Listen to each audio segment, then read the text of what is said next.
What's up, guys, and welcome back to my channel. It's time for another episode of the Never Seen It series. If you are new here and you enjoy content like this, hit that red subscribe down below so you don't miss anything in the future. Susan, what's the Never Seen It series? I don't know what that is. Well, ever since the phenomenon hit us and movie theaters shut down, what else am I going to watch? I have to watch something. So I decided to go through my extensive Blu-ray and Steelbook collection and start watching those movies that I've been collecting but have never seen. Hence, the Never Seen It series. We got a lot of stuff. We have some leftovers from Halloween, a little bit of scary movies, and then we got some other selections. Quite a good variety, I must say. So let's get started. We're getting started with Halloween movies first. Okay. Trick or Treat. Trick or Treat. This was actually recommended to me by Durant Cinema. I asked him, have you ever seen this? Is this good? He said it's a good movie. It's decent. It's like 4 storylines that merge into one, and it's like classic horror tales. I actually enjoyed it a lot more than I thought I was going to. At first, I was like, well, where is this going when I was watching it? But I ended up really enjoying it. So I'm glad that I have it. I'm glad that it's a staple in my collection that I will watch every single Halloween season from now on. I enjoyed it. So if you guys haven't seen it, watch it. Are some points a little freaky? Yeah, but that's the point of Halloween, right? So whatever, I'm good with that. Sleepy Hollow. I loved this movie. Johnny Depp. He's going through so much right now. Johnny Depp and Christina Ricci. I enjoyed their chemistry. I thought it was good. I really enjoyed how with this movie, it was actually kind of a murder mystery combined with a classic horror tale that we all know. So Tim Burton did a really great job with this one. I'm actually surprised how much I enjoyed this one. So if you haven't seen Sleepy Hollow, what are you waiting for? The Shining. Okay. I have to rewatch this one because I fell asleep. That's right. I fell asleep. Don't ask me how. Don't ask me why. I fall asleep whenever, wherever. It doesn't matter if it's a horror movie or romantic comedy. It does not matter. But I enjoyed what I saw. I really, really did. Jack Nicholson completely transforms as the movie goes along, and it's so goddamn scary. I really do want to rewatch it from the very beginning. I don't want to just like pick it up in the middle where I fell asleep. I want to rewatch the whole thing because I want to appreciate the entire movie and project. So I will get there. I'll probably do a back-to-back with Dr. Sleep. Obviously the sequel. So The Shining and Dr. Sleep, I'll probably do a back-to-back thing. I'm not sure, but from what I saw, I liked it. I enjoyed it. And then we got Halloween 2. The original. Not the Rob Zombie piece of garbage. We have the original Halloween 2. You know, it's a good continuation of the original. I am going to give it that. It's not bad. It misses that zhuzh, that little bit of something extra that the first Halloween had. Now, granted, John Carpenter did not direct the sequel. That probably pretty much had a lot to do with it. Jamie Lee Curtis as Laurie Strode is in the hospital the entire time. There's really nothing for her to do, nowhere for her to go.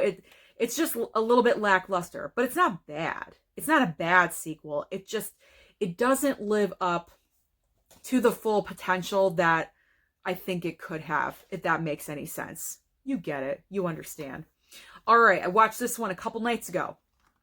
21 Bridges. R.I.P. to Chadwick Boseman, by the way. And it was really sad because when I was watching this, you could tell how thin that he was getting. And when I saw that, it broke my heart a little bit, you know. But anyway, 21 Bridges, not a bad movie. But I wish that they would have kept the twist a little bit more not as obvious. Because there's kind of like 2 storylines going on. There's storyline A and storyline B.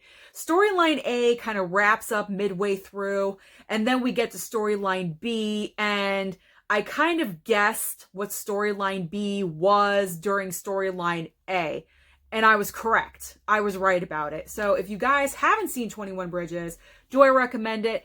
yes, I do. I do recommend that you watch it. It is a good movie. It's well shot. It's got great action sequences. I highly enjoyed it. But the twist, they kind of made it a little obvious. It was a little too obvious. They kind of gave it away. It wasn't a big surprise at all because I guessed it halfway through. Now we have Admission. Admission with Tina Fey and Paul Rudd. I love both of these. They're probably in my top 10 of comedians if I had to rank them. And I enjoyed it. It's a cute little movie. It's not going to blow your mind. It's not going to, change the history of movie making by any means. It's a cute little romantic comedy. And they have great chemistry together. So who doesn't want to make out with Paul Rudd? Nobody, okay? Like, everyone wants to make out with Paul Rudd. All right, now we have Diner. This, too, I fell asleep to. However, it was at the very end. I didn't know exactly where I fell asleep, so I put it in the next night just to catch up on it, and then I was going to watch another movie. I literally fell asleep maybe 10 minutes before the very end. So Diner. You have all 6 of these guys that have gone on to become major stars. Well, Steve Guttenberg has kind of fallen off the map a little bit. Also Tim Daly. But you have Paul Reiser, Mickey Rourke has his original face, and you have Daniel Stern, and obviously Kevin Bacon is probably the most famous one out of all of them. And it's just 6 guys, 6 friends that get together at a diner all the time, trying to solve the world's problems. One of them's getting married. One of them is in gambling debt. I mean, it's not really a clear storyline, like from point A to point B. I feel like we're kind of just dropped into their lives and just go with it and just watch it. It's not a bad movie, but I don't know about the rewatchability factor. I don't think it's that high for me, but I'm glad I have it. It was only $5 anyway, so no big deal. Now, this next one I absolutely loved and adored, based on his life.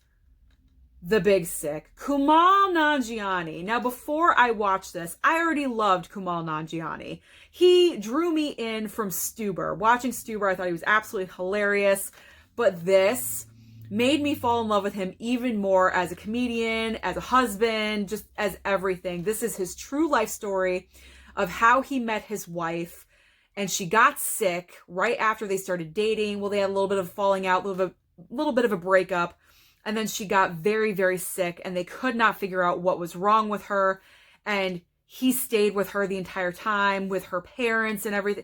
It is a great story. It is unbelievable. And it was nominated for Best Screenplay. So definitely watch that. Classic film coming up. 10 Things I Hate About You. Can you believe I've never seen 10 Things I Hate About You? I don't know what it was about the 90s, but in the 90s, the trend was making modern day films out of classic William Shakespeare's works. And this is an adaptation of The Taming of the Shrew. I liked it. It's not a movie I'm going to put in all the time, but I'm glad I have it. I'm glad I watched it. Watching Heath Ledger was so, like, what is this about? Like, every movie I'm watching, the lead star is dead. Like, God, Chadwick, Heath, I'm getting really upset. But anyway, he's 18 years old in this. I think this was his breakout role, and he was absolutely fantastic even then. So I'm really glad that I finally watched this. It was fun. It's a good time. It's lighthearted. It's quick to watch. It's like 90 minutes. So if you need something really quick, put in 10 Things I Hate About You. Now this one, I know a lot of people did not like this one. They had high expectations for it and they watched it and they're like, it wasn't really that great. King of Staten Island, I enjoyed it. I liked it. Maybe it's because I get Pete Davidson's sense of humor. Other people really don't. I'm not really sure. But again, this is based pretty much on his life. If you don't know, his father died in 9/11. But this movie, his father is a firefighter and just died in a regular fire. It wasn't about 9/11. But watching the special features about this movie, he really wanted to put that to bed. He doesn't want to be known as the son of someone that died in 9/11. He's been living that for a really, really long time. This is kind of like the closing chapter to that. And when I heard him say that, I thought that was so admirable of him to do. He's like, you know what? I'm not going to be a victim anymore. I'm going to put this to bed. I'm going to do this for my father, you know, do some justice, write a good movie about this, and I'm done. And he's washing his hands and walking away. So I enjoyed the movie. I enjoyed it. I don't know why so many people hated on it. I guess it's not that relatable, but there were some great parts in it that I really laughed out loud. Who else liked King of Staten Island? Please comment down below and let me know. All right, here's the last one. Game Night. I adored Game Night. Jason Bateman, man, he can't go wrong in my book. Plus, when he's paired with Rachel McAdams, two so funny, so talented actors, and their chemistry together is absolutely fantastic. It's just a good time. It's one of those movies that you can just mindlessly put on and laugh and enjoy. It's about a bunch of friends that always have a game night together. Jason Bateman's brother comes in. He wants to take over game night one night. He wants to go to the extreme and have a kidnapping scenario happen. Well, a real kidnapping happens. And what's funny is that everyone is playing the game while his brother is being kidnapped, and it just goes from there. It is absolutely hilarious. It is a great time. So Game Night, I do highly recommend to you. That's everything. That is everything that I've watched in this couple of weeks for Never Seen It series. But the big question is, what have you been watching lately? Please let me know down below. Don't forget to like and subscribe, and I'll see you next time.